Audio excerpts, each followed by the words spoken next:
Now, I'm going to let you folks in on a little secret. This crisis is never going to be over. All right? There's always going to be a doom and gloom. We risk even greater calamity with inaction. That's how we can spend so much money on education, so much money on these entitled programs, and the government never fixes it. They come to us 2 years later and they say, you know what, John Q. taxpayer, you're just a normal guy. You can't stand up to these powerful forces that are arrayed against you. But I've got the system in place, and I can fight the good fight for you, but I just need more money from you. And every 2 years they come back demanding more and more money, and we don't expect a result. Now, what we have got to do is understand this bait and switch. Folks, look at China. The crisis has never ended in China. You've got a central government over there that says it knows how to dictate what is best for its people, the welfare of its people. And it does that at the point of a gun. The crisis has never ended in Iran. It's been 30 years. They still have their Revolutionary Guard. And you've got Castro in Cuba, who's been fighting the good fight for decades to make sure that us evil capitalists don't come in and raise his people's standard of living. But, you know, this is really a lot of what it boils down to. It boils down to what sounds nice and the power of words. The revolution can't ever stop because of the enemies of the revolution. And now we have some nice sounding adjectives to describe what the government's doing. Well, we're going to have a stimulus bill. How can you be against stimulating the economy? But then you have, after it's passed, you've got Barney Franks in Massachusetts.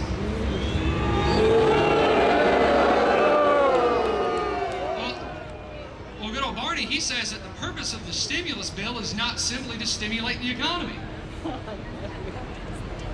And you've got now this sense from the government, well, you know, stimulus has been overused, so let's create another nice sounding word. Let's, I know, we'll call it the Reinvestment Act. We're going to reinvest in America. How can you be against that?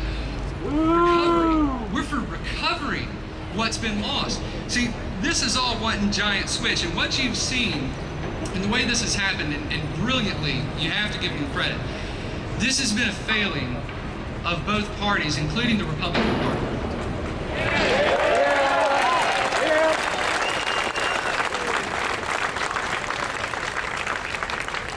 Now, the Republicans, they presided over an ever-increasing federal budget. And they were so out of touch with what this country wanted that the Democrats were able to run candidates to the right who were more conservative than the Republicans. But see, that's the trick, because once you've got enough of them in office, then they have to kowtow to what San Francisco wants. They have to kowtow to what Chicago wants.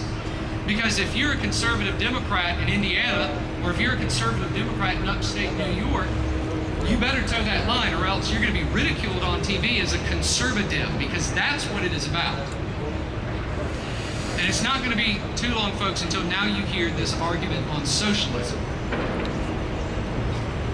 Well, why is socialism so bad? I mean, if capitalism failed for some of the people, don't we need a little bit of socialism to fix where capitalism went wrong? Well, but guys, hold on. Wait, this is going to be the good socialism. Hey, our socialism has puppy dogs, it's got rainbows. This is red, white, and blue American socialism. Guys, I feel like I'm taking crazy pills. At no time has socialism ever worked. Nowhere. More people have been murdered under socialism than any other system of government. When you look at the Soviet Union, that was the Union of Soviet Socialist Republics. This was a system so bankrupt and so corrupt, they bought grain from us to feed their own people. Socialism, as we have seen demonstrated in history, is collective theft.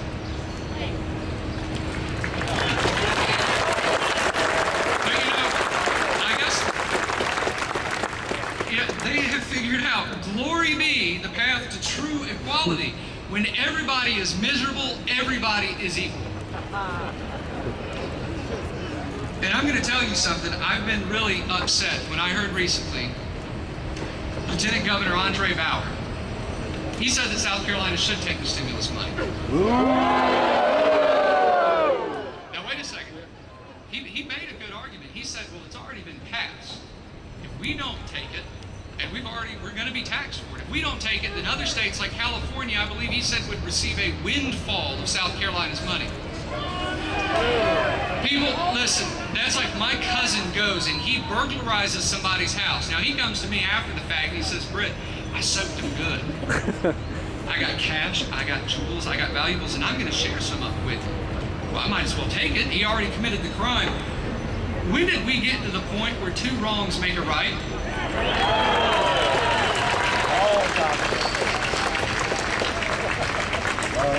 But I will tell you, thank God for officials like Senator DeMint.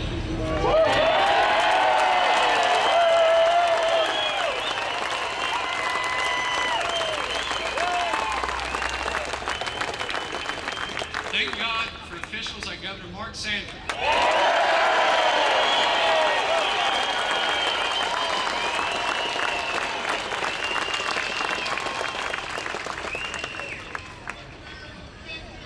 They could have taken the easy path. They could have said, you know, we're going to hitch South Carolina to that gravy train.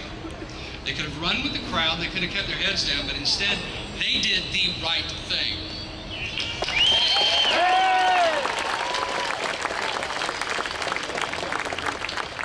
You've got the easy path. You've got the hard path. Now, they stood on principle.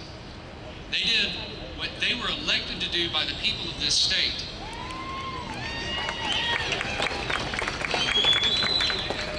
They have been reviled, they have been mocked, they have been ridiculed by the media for doing the right thing. And I tell you folks, a lot of the reason that we're here today, and I mean this, is because we failed. When I listen in my radio, in my car to the radio, when I watch TV and I hear something positive that my officials have done, what do? I nod my head approvingly. All right, good job. If I hear something they did wrong, I'll complain to my wife. I'll complain to my friends and my family. Did I call my officials and tell them I support them? No. Did I call my officials and tell them they're doing the wrong thing and they better back off? A lot of us didn't. From here on out, we're going to support our officials who do the right thing. We're going to let them know that they have got a mighty wind at their backs.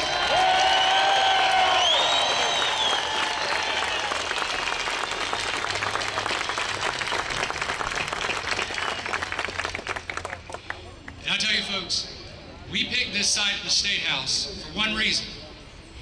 This is your property. This is my property.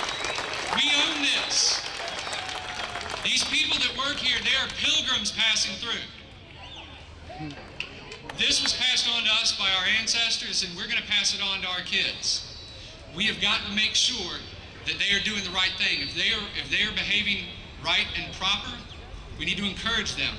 If they do something wrong, then we will have them removed. And